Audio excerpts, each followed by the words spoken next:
السلام علیکم ورحمۃ اللہ وبرکاتہ۔ محمد احمد مہر آپ کی خدمت میں حاضر ہے۔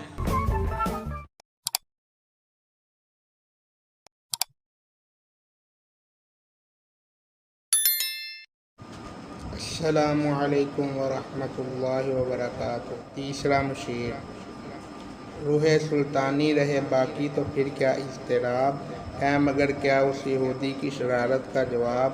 وہ کلیم بے تجلی و مسیح بے صلیب، نیست پیغمبرو لیکن در بغل دار کتاب۔ کیا بتاؤں کیا ہے کافر کی نگاہ پردہ سوز، مشرق و مغرب کی قوموں کے لیے روز حساب۔ اس سے بڑھ کر اور کیا ہوگا طبیعت کا فساد، توڑ دی بندوں نے آقاؤں کے خیموں کی تناب۔ پوری ویڈیو دیکھنے کے لیے چینل کو سبسکرائب کریں اور بیل آئیکن کا بٹن ضرور پریس کر دیں تاکہ آپ کو ایسی مزید ویڈیو اور مل سکے۔ شکریہ۔ لغت: روح سلطانی بادشاہ، روح بادشاہت، ایک آدمی کی حکومت کی اصل۔ اضطراب بے چینی، بے قراری، اس یہودی کی شرارت۔ مشہور جرمن یہود سوشلسٹ کارل ہنرف مارکس، جس نے سرمایہ داری کے خلاف کتاب داس کیپیٹل لکھی اور دنیا میں اشتراکی یا کمیونسٹ نظام دیا۔ کلیم بے تجلی، ایسا پیغمبر موسیٰ جسے اللہ کا جلوہ نصیب نہ ہوا۔ مراد یہودی کارل مارکس، دنیا بھر کے مزدور جس کے معتقد ہیں مسیح بے صلیب، حضرت عیسیٰ علیہ السلام کو صلیب پھانسی پر چڑھایا گیا تھا۔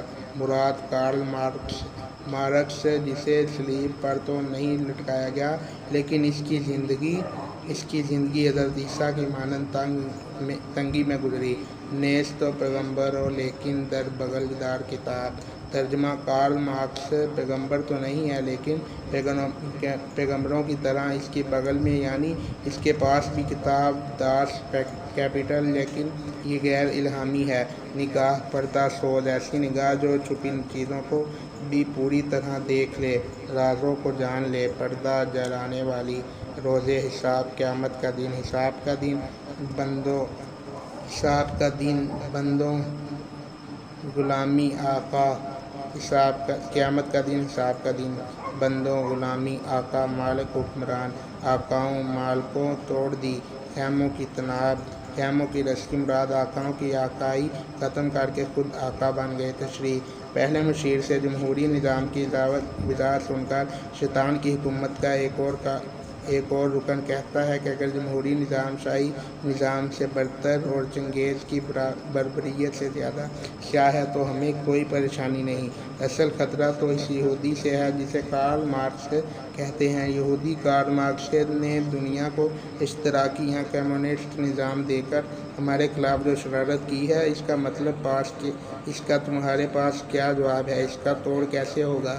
اس یہودی کی طرف اشارے کی مزید وضاحت کرتے ہوئے تیسرا مشیر کہتا ہے کہ یہ وہ یہودی ہے جس کو جمہوری اور شاہی نظام کی چکی کے نیچے پسے ہوئے لوگ حضرت موسیٰ اور حضرت عیسیٰ کا درجہ دیتے ہیں۔ خدا کا جلوہ دیکھے بغیر وہ موسیٰ علیہ السلام صلیب پر چڑھائے بغیر وہ مسیح کی طرح نظر آتا ہے، حالانکہ وہ الہام سے ناآشنا ہے، وہ خدا کا پیغمبر نہیں، مگر پھر بھی اس کے پاس کتاب کارل مارکس کی مشہور کتاب دی کیپیٹل تو ہے۔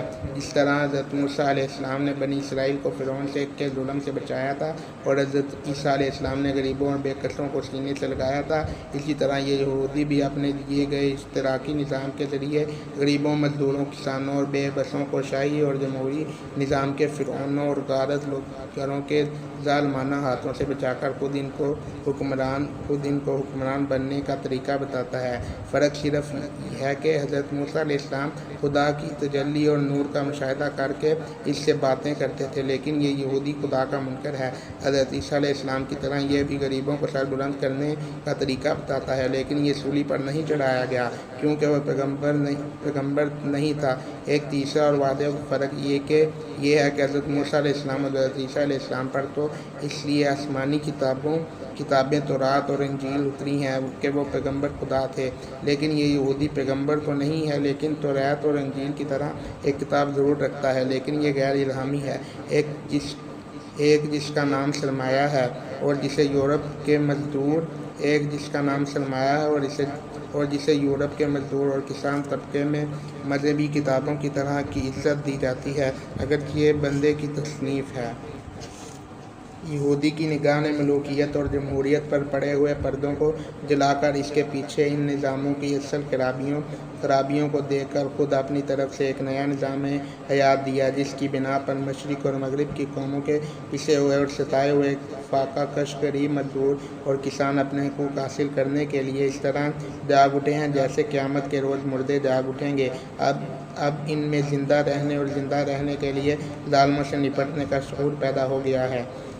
روز حساب قیامت کے ساتھ محاسبے کے مطلب کو تسلیم کرتا ہے۔ اس شعر میں اس عظیم اشتراکی انقلاب کی طرف اشارہ ہے جس کے ذریعے عوام نے لینن کی قیادت میں اکٹھے ہو کر روس کے شہنشاہ زار روس کی حکومت کا تخت الٹا دیا۔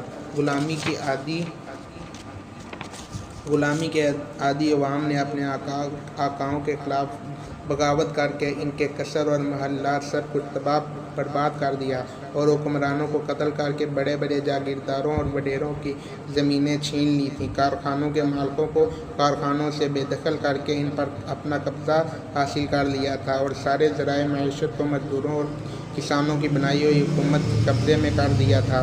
شیطان کا مشیر اسے عوام کے مزاج میں پیدا ہونے والے فساد کہتا ہے، جس کے ذریعے انہوں نے غلام ہوتے ہوئے ایسے اقدام کیے کہ ان کے مالک تہس نہس ہو کر رہ گئے۔ شیطان کا یہ مشیر اسے اپنی شیطانی حکومت کے لیے چیلنج قرار دیتا ہے اور پریشان